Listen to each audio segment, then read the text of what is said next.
Oke, halo semuanya. Aku Asila Nisa Wijayanti, bisa dipanggil Asila. Aku di sini sebagai dosen communication dan juga public relation koordinator. Oke Kak, hari ini kita mau ngebahas tentang personal branding nih di kalangan Gen Z terutama. Ya. Nah, untuk yang pertama aku mau tahu sih Kak, dalam praktik profesional, apakah personal branding memang lebih menentukan dibanding komunikasi, dibanding profesi lain? Atau perannya lebih sering dilebih-lebihkan nggak sih Kak? Oke. Umumnya kalau misalkan personal branding itu memang melekat ke communication. Kenapa sih gitu ya? Karena communication itu kita belajar tentang how to communicate, belajar tentang PR atau public relation, di mana itu sangat melekat ke diri seseorang. Nah, di mana dari diri seseorang tersebut dia bisa menggambarkan dia orangnya seperti apa, dia akhirnya sifatnya seperti apa dan sikapnya seperti apa, bisa terlihat dari cara dia berbicara dan lain sebagainya, dan itu nanti bisa tergambar sebagai personal branding dari orang tersebut. Namun pada praktiknya aslinya nih gitu ya, personal branding itu tidak hanya tentang communication, tapi personal branding juga nanti menyangkut bagaimana etika dia dalam bekerja, karakteristiknya seperti apa di dunia aslinya, dan juga bagaimana ketahanan dia dalam dunia profesional, seperti itu. Semuanya harus belajar dari komunikasi dulu nggak sih Kak? Oh enggak? Harus belajar dari komunikasi itu bisa jadi, aku bisa bilang iya, karena dari personal branding, bagaimana cara kita communicate, kita mengkomunikasikan skill yang kita punya itu berawal juga dari communication. Jadi bukan harus belajar dari communication, tapi kita harus punya how to communicate yang baik, itu dulu.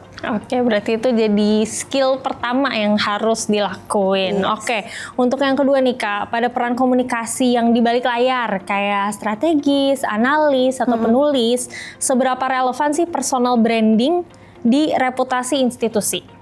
Oke, untuk pertama reputasi institusi itu pasti saat kita masuk ya ke dunia kerja, pertama kali itu yang paling besar terlihat adalah reputasi si institusi tersebut itu sendiri.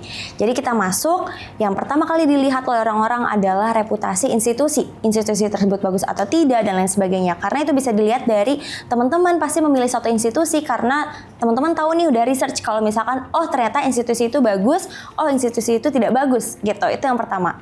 Terus yang kedua, saat kalian sudah masuk ke dunia profesional atau kalian sudah menjalankan itu ibaratnya senior kali ya gitu. Kalau misalkan senior gitu ya, itu bisa jadi personal branding yang kalian punya itu menggambarkan bagaimana akhirnya perusahaan itu berjalan gitu. Contohnya adalah teman-teman saat udah dunia kerja terus sudah beberapa tahun atau berapa lama, teman-teman akhirnya punya skill baru, teman-teman bisa collaborate sama orang-orang di sekitar dan lain sebagainya, dan itu bisa menggambarkan bagaimana profesionalitas dari teman-teman semuanya, dan itu bisa menjadi gambaran dari personal branding teman-teman semuanya gitu.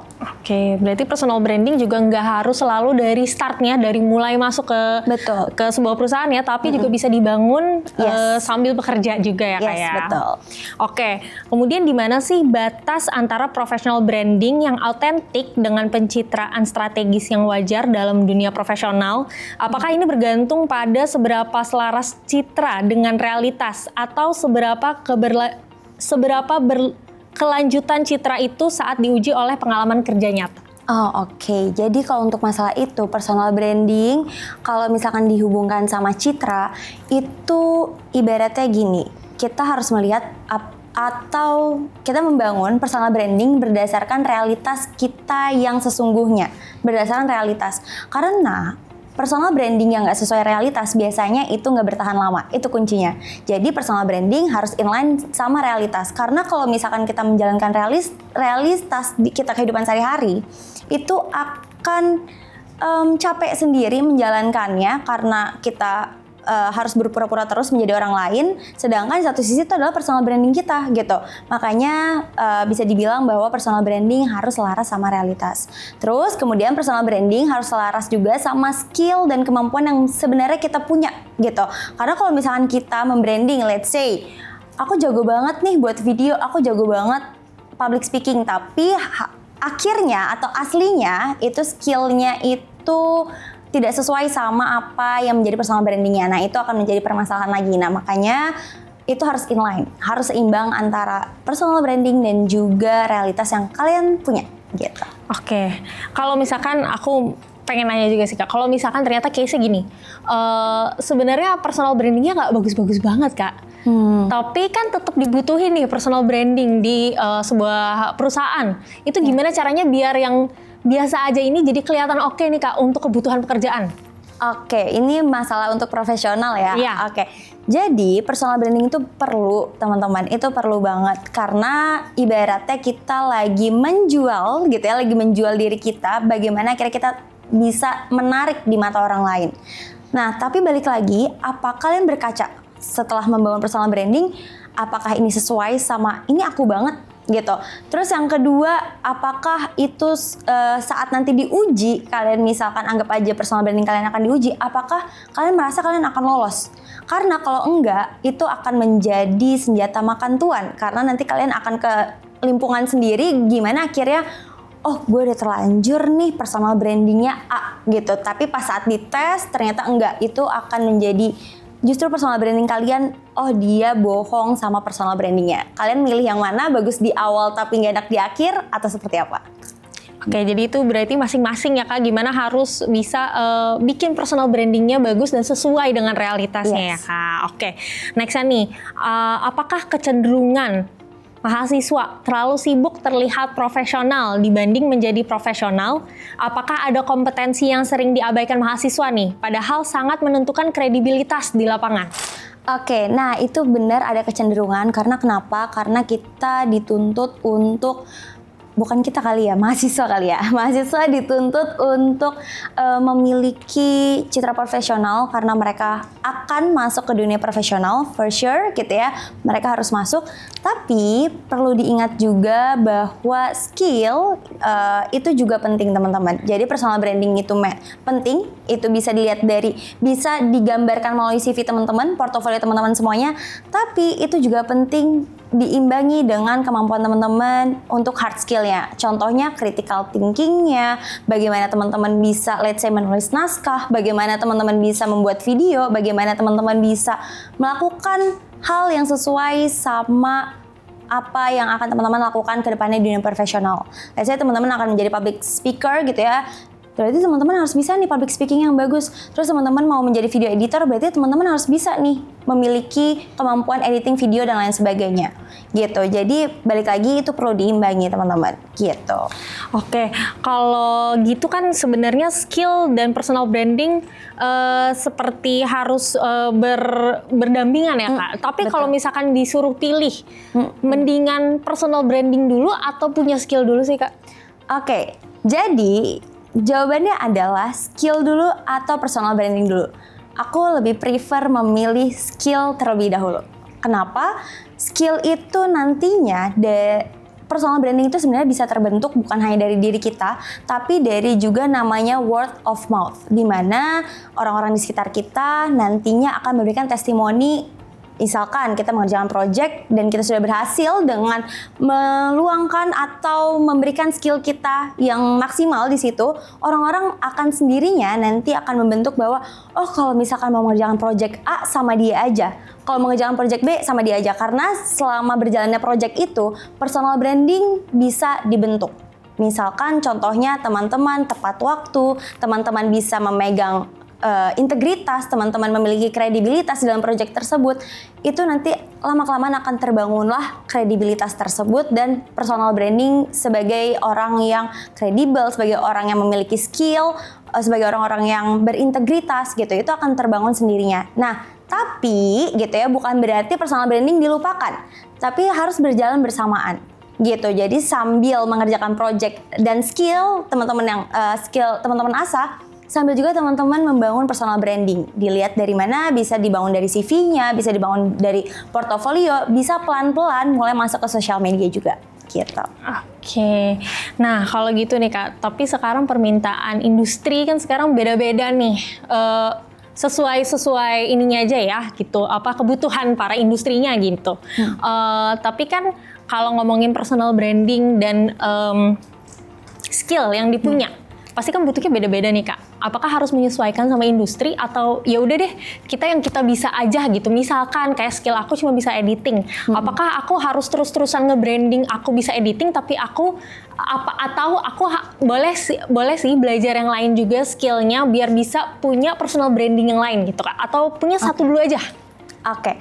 Pertanyaan yang bagus gitu ya, pasti ini kebingungan juga, apakah lebih baik aku punya banyak skill gitu ya, atau aku terkenal di satu bidang.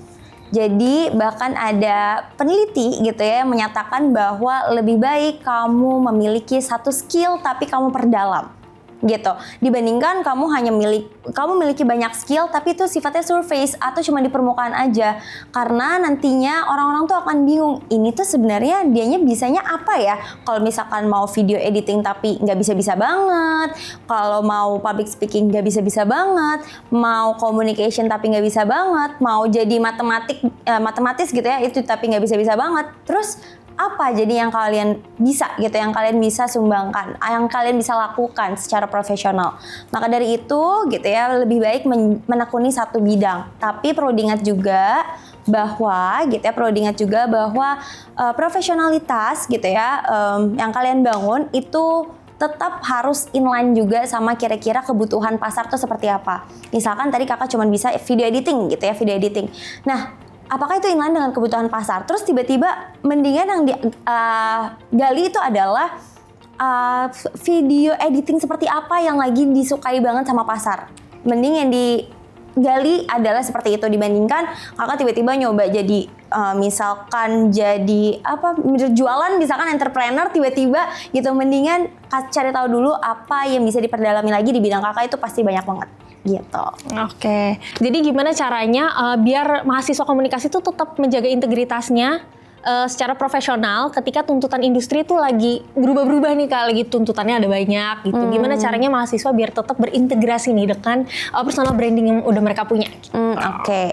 Jadi teman-teman, yang pertama kali itu adalah kita pertama kali harus tahu kebutuhan industri itu seperti apa.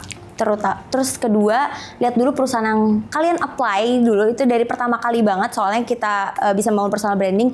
Perusahaan yang kalian apply apakah sesuai sama apa yang kalian suka dan kalian mampu untuk kerjakan. Kalau misalkan itu sudah, kalian menurut aku baru bisa melanjutkan.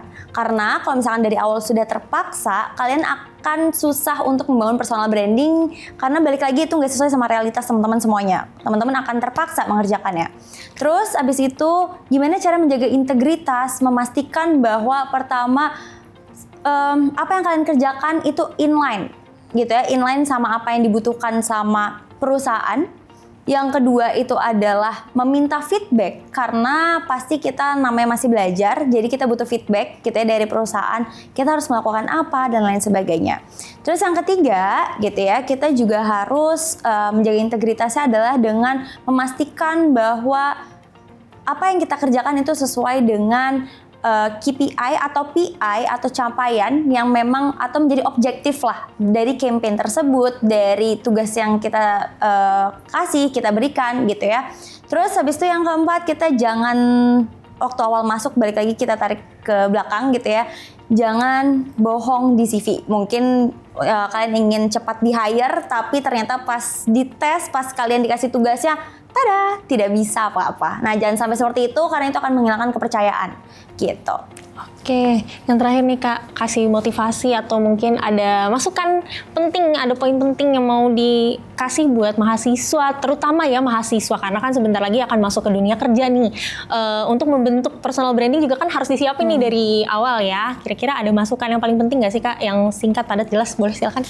Oke, aku selalu menyampaikan ke mahasiswa adalah, dulu yang aku paling sesalin saat aku menjadi mahasiswa adalah aku tidak rapi dalam dokumentasi. Oh, maksudnya apa gitu ya? Dalam dokumentasi maksudnya adalah aku dulu di kampus banyak banget project, banyak banget tugas yang sebenarnya bisa jadi portofolio.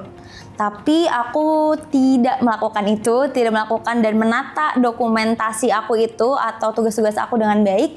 Akhirnya aku kelimpungan sendiri dan akhirnya aku jadi mencari-cari apa ya yang aku bisa, apa yang udah aku kerjain, apa ya yang selama ini sudah aku hasilkan, dan itu akhirnya menjadi menghayal ya, lebih ke menghayal, gue bisanya apa sih sebenarnya gitu.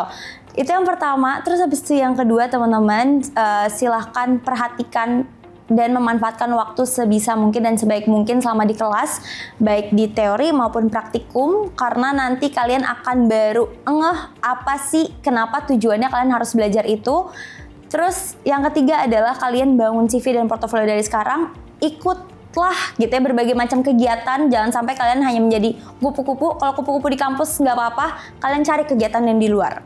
Terus habis itu selanjutnya adalah kalian publish itu, pamerkan itu di sosial media. Silakan kalian kalau udah punya third account, punya fourth account, kalian buat akun kelima kalau perlu. Untuk apa? Untuk khusus personal branding teman-teman semuanya. Jadi kalian menyampaikan semuanya atau karya-karya kalian di situ. Gitu. Terus habis itu juga kalian menyampaikan di situ gitu ya, di sosial media itu tujuannya untuk apa? Untuk kalian tuh ingin dikenalnya sebagai seorang yang seperti apa sih? Nah, tujuannya adalah di situ. Terus ya balik lagi lah, jangan bohong sama CV. Itu karena akan berpengaruh banget sama masa depan teman-teman semuanya. Apakah teman-teman akan dicap sebagai orang yang berintegritas atau enggak.